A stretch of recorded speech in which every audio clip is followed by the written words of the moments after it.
जय हिंद दोस्तों, कैसे हैं आप लोग। उम्मीद करता हूँ आप लोग काफ़ी अच्छे होंगे, स्वस्थ होंगे और अच्छे से अपनी पढ़ाई में भी मस्त होंगे। दोस्तों, पिछली कक्षा में हम लोग गणित का इम्पोर्टेंट सब्जेक्टिव क्वेश्चन कर रहे थे और ऐसी-ऐसी हम लोग 2 कक्षाएँ कर चुके थे। आज सब्जेक्टिव क्वेश्चन की तीसरी कक्षा है, इसमें भी हम लोग लगभग-लगभग बात करें तो 10 या 15 सब्जेक्टिव क्वेश्चन करेंगे, लघु उत्तरीय प्रश्न करेंगे बच्चों। यहाँ से आपके एग्ज़ाम में ढेर सारा क्वेश्चन देखने को मिलेगा, इस टाइप का क्वेश्चन आपके एग्ज़ाम में देखने को मिलेगा, तो प्लीज़ रिक्वेस्ट है क्वेश्चन को ना सीख करके पैटर्न को सीखेंगे कि किस तरह से क्वेश्चन आ रहा है तो हम लोग किस तरह से सॉल्व कर रहे हैं उसको, ठीक है? ध्यान रखेंगे, पैटर्न को पकड़ेंगे क्योंकि इसी पैटर्न पे आपके एग्जाम में क्वेश्चन आने वाला है। इसका पीडीएफ तो सर जी आपको हमेशा की तरह हमारे टेलीग्राम चैनल पे मिल जाएगा, तो यहाँ से जाके आप लोग जो है इसका पीडीएफ डाउनलोड कर सकते हैं। साथ में क्लास का नोटिफिकेशन भी आपको टेलीग्राम चैनल पे मिल जाता है, ठीक है? चलिए जी, शुरुआत करेंगे क्वेश्चन की। तो पहला सर जी यूक्लिड डिवीजन एल्गोरिथम से आप लोग को पता होगा सर जी, यूक्लिड डिवीजन एल्गोरिथम से आता है।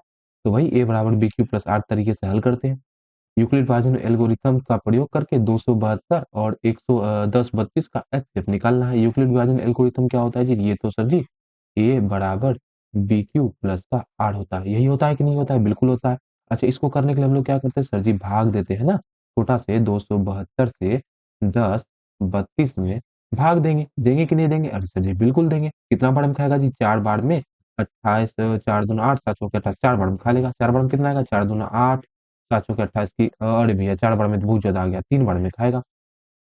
3 दूना 6 7 21 की 1 बचा 2 और 3 दूना 6 2 8 816 हो गया। अब घटाया जाए, यहाँ हो जाएगा 16 16 32 और यहाँ हो जाएगा 2 216 आ जाएगा बच्चा। अब इससे किसमें भाग देंगे? फिर वापस 272 में भाग देंगे। एक बार में खा लेगा 216, यहाँ हो जाएगा 6, यहाँ हो जाएगा 6 में से गया 5 और यहाँ पे खत्म।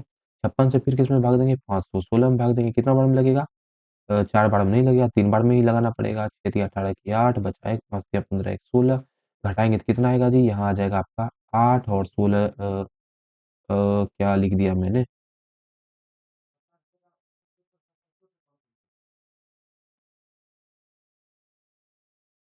यहाँ 216 होगा बच्चों, यहाँ 216 होगा, 516 में लिख गया और यहाँ हो जाएगा आपका 16 4 20 48। अब इससे वापस भाग देंगे 56 में, एक बार में आ जाएगा 48 आपका। फिर घटाएँगे तो 8 7 8 आएगा और फिर से 48 में भाग देंगे तो 6 बार में आपका 48, कहानी खत्म हो जाएगा। ये इतना सा प्रोसेस करना था। अब sir ji A, B, Q, R ये सबको भी तो लिख दो। चलिए बिल्कुल लिख देते हैं। पहला स्टेप के लिए ये हो जाएगा ए, इसको बोलेंगे बी, इधर वाला हो जाएगा क्यू और नीचे जो शेष बचता है उसको आर बोलते हैं। सही बात है? अरे भैया इसी रूप में ना होता है। ये सब भाग देते हैं, सॉरी उल्टा लिख गया मैं। बी से भाग देते हैं ए में, इधर आता है क्यू और नीचे में जो बचता है उसको आर लिखते हैं। बस यही स्टेप को समझते हुए हर बार में कौन ए, कौन बी, कौन क्यू, कौन आर होगा इसको यहाँ लिख देना है। चलिए जी लिखा जाए। यहाँ पर बच्चों पहला में ए का मान है आपका 10 32 बराबर बी का मान कितना है? 272 गुना क्यू का मान कितना है? 3 और प्लस का आर का मान है 216।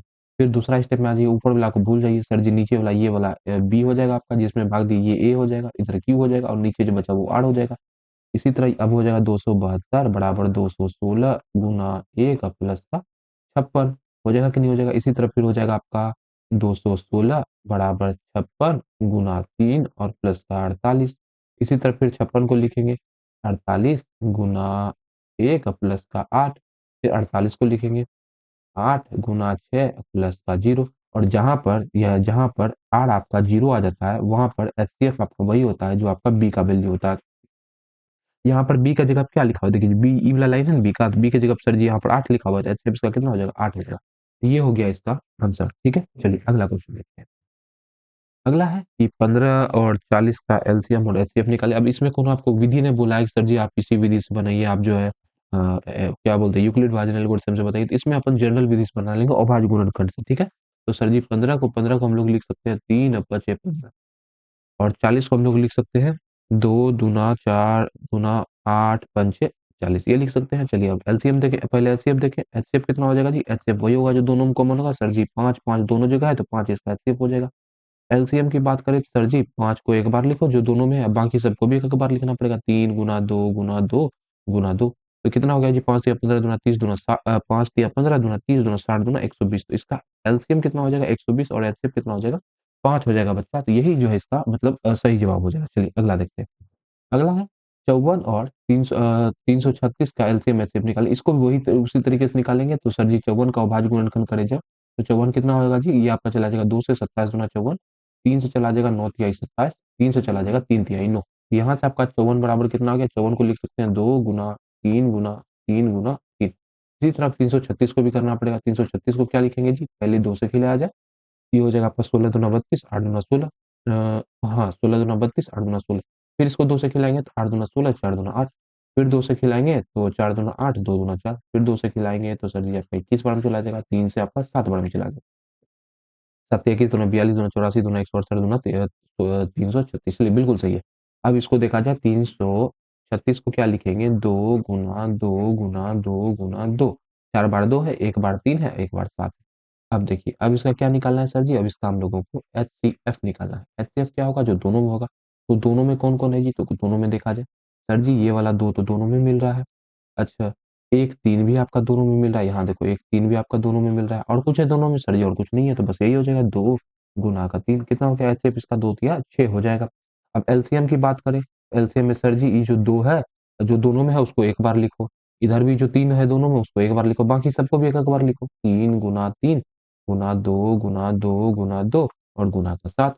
अब इतना को गुना करना पड़ेगा, तो गुना करेंगे 2 दूना 4 दूना 8 दूना 16, 16 तिया 48, 48 को गुना करना पड़ेगा 63 से। 48 गुना ये हो जाएगा आपका 63। देखो भैया, यहाँ 8 हो गया, दूना 16 तिया 48, इतना को गुना करने पर 48 आ गया।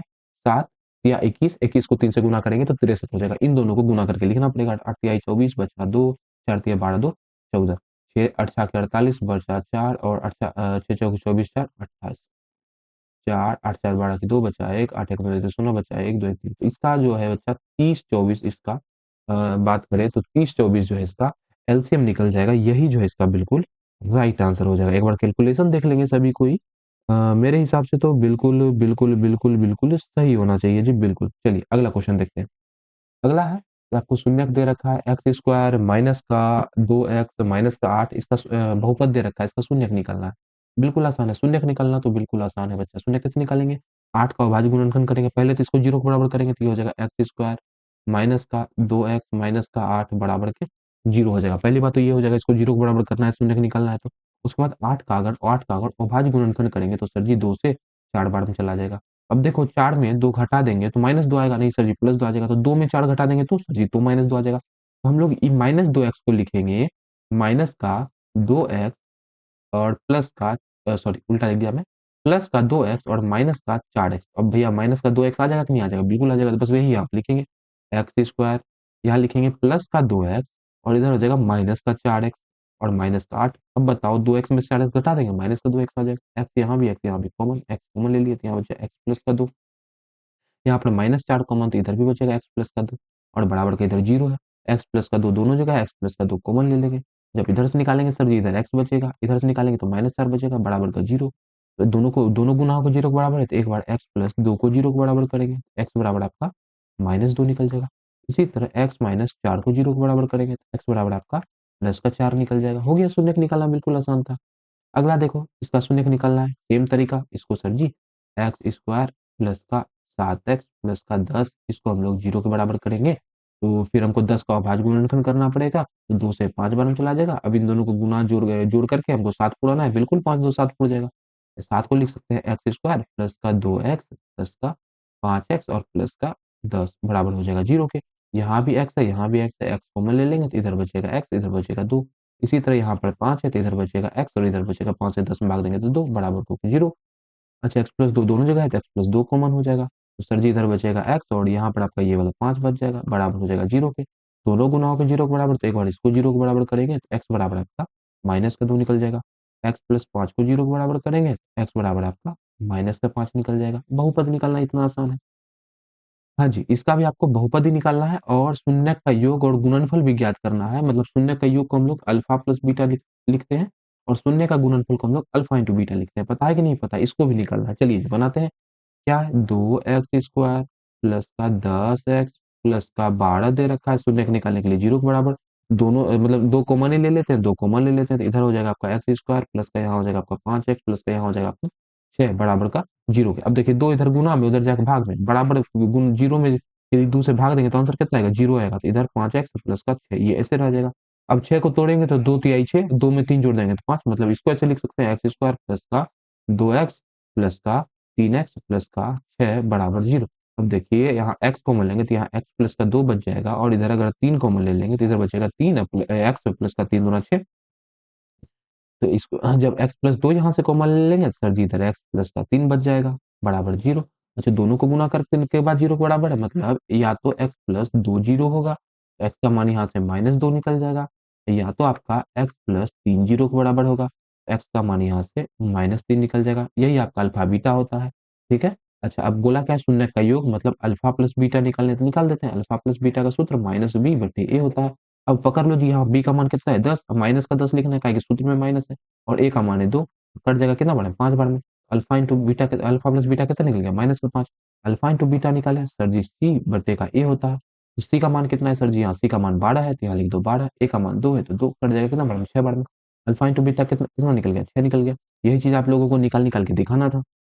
अगला है, मूल बिंदु से बिंदु इतना की दूरी ज्ञात करें। अब देखिए जी, मूल बिंदु से दूरी का सूत्र होता है, मूल बिंदु से अगर दूरी निकालना हो, इसका सूत्र होता है under root x square plus का वाई स्क्वायर। अब एक्स वाई क्या होता है जी, इसी को बोलते हैं एक्स, इसको बोलते हैं वाई। मान निकलिए फटाफट, एक्स की जगह पर रखेंगे 5, तो ये 5 का स्क्वायर प्लस का 12 का स्क्वायर करेंगे, 5 का स्क्वायर हो जाएगा 25, और प्लस का 12 का स्क्वायर हो जाएगा 144। 144 में 25 जोड़ेंगे तो 169। 169 किसका स्क्वायर होता है 13 का, तो इसको वर्गमूल से बाहर निकाले, वर्गमूल करेंगे इसका तो 13 हो जाएगा, तो आपका 13 आंसर हो जाएगा। ठीक है। अगला देखेंगे, बिंदु इतना और इतना के बीच की दूरी ज्ञात करें। अभी दोनों के बीच का दूरी बताना है। ये क्वेश्चन शायद हम लोग पिछले में कर चुके थे हैं। हाँ जी, इसको शायद अपन पहले कर चुके थे, लेकिन फिर भी कर लेते हैं, कोई दिक्कत नहीं है। इसके बीच का दूरी बताना है, तो दूरी क्या हो जाएगा जी भाई, अंडर रूट दूसरा वाला हम पहला घटा दो, या पहले हम दूसरा घटा दो 6 माइनस का, और यहाँ -2 करेंगे तो माइनस माइनस प्लस का 2 हो जाएगा का होल स्क्वायर, प्लस का यहाँ हो जाएगा -5 और -11 का होल स्क्वायर। तो 6 2 इधर हो जाएगा 8 का स्क्वायर, प्लस का 16 यहाँ हो जाएगा 16 का होल स्क्वायर, -16 का। तो 8 का स्क्वायर करेंगे तो हो जाएगा 64, 16 का स्क्वायर करेंगे तो हो जाएगा आपका 256। ऐड करें तो ये हो जाएगा 6 4 10, 25 6 31 1 32, इतना हो जाएगा आंसर। इतना इसका आंसर हो जाएगा। चलिए अगला देखते हैं। अगला है, इन दोनों के बीच का दूरी बताना है। दूरी सूत्र वही होता है जी, दूरी सूत्र होता है आपका अंडर रूट जीरो, 4 में से 0 घटा दीजिए 4 का स्क्वायर, और प्लस का 0 में से 3 घटा दीजिए तो माइनस का 3 का स्क्वायर। 4 का स्क्वायर करेंगे 16, 3 का स्क्वायर -3 का स्क्वायर करेंगे तो भी 9 ही होगा। 16 9 25, और 25 को रूट से बाहर निकालेंगे तो 5 आ जाएगा। साइन ए बराबर 1/3, तो सेक ए का मान क्या होगा। अब बताइए, बिल्कुल आसान क्वेश्चन है। साइन ए का मान दे रखा है जी, मान ले चलिए, तो साइन ए का दे रखा है तो निकालते हैं। साइन ए बराबर क्या दे रखा है, 1/3। तो ऊपर वाला क्या होगा सर जी, ऊपर वाला होगा लंब, नीचे वाला क्या होगा, नीचे वाला होगा कर्ल। तो हम लोग को सेक ए का फॉर्मूला क्या होता है, सेक ए का फॉर्मूला होता है, ऊपर में होता है कर्ल और नीचे में होता है आपका आधार। तो सेके निकालने के लिए हम लोग को आधार चाहिए, तो आधार निकालने के लिए सर जी, आधार निकालने के लिए फॉर्मूला लगाना पड़ेगा। आधार बराबर अंडर रूट कर्ण का स्क्वायर और माइनस का लंब का स्क्वायर। 3 का स्क्वायर करेंगे 9, और 1 का स्क्वायर करेंगे 1, तो आधार आपका अंडर रूट 8 निकल जाएगा। तो आधार को अंडर रूट 8 ही रहने दो, या इसको 2 रूट 2 लिख दो, क्या दिक्कत है, दोनों में से कोनो रहने दो। तो सेके बराबर हो जाएगा आपका, सेके बराबर कर्ण का मान कितना है, कर्ण का मान है 3, तो आधार का मान सर जी √8 लिख दो। जिसका ये निकला उसका भी सही है, या अंडर 3/√8 को 2 √2 लिख दो, ये भी सही है, दोनों सही है। ठीक है, जो आप निकाल सकते। चलिए जी, तो आज अपन 10 क्वेश्चन बोला था मैंने, 10 ही क्वेश्चन रहने देते हैं। ठीक है। उम्मीद है आज की ये कक्षा आपको पसंद आई होगी। इस कक्षा में जितना भी क्वेश्चन अपन किए, सारा का सारा आपको समझ में आया होगा, सारा का सारा आपको क्लियर हो गया होगा। ठीक है। तो क्लास को लाइक कर देंगे बच्चों, चैनल को सब्सक्राइब कर देंगे, और शेयर भी जरूर से कर देंगे, और इस पैटर्न को सीखने का प्रयास करेंगे। ठीक है। तो मिलेंगे आपसे अगली कक्षा में इसी के आगे के प्रश्नों के साथ में। हंसते रहेंगे, मुस्कुराते रहेंगे। जय हिंद, जय भारत।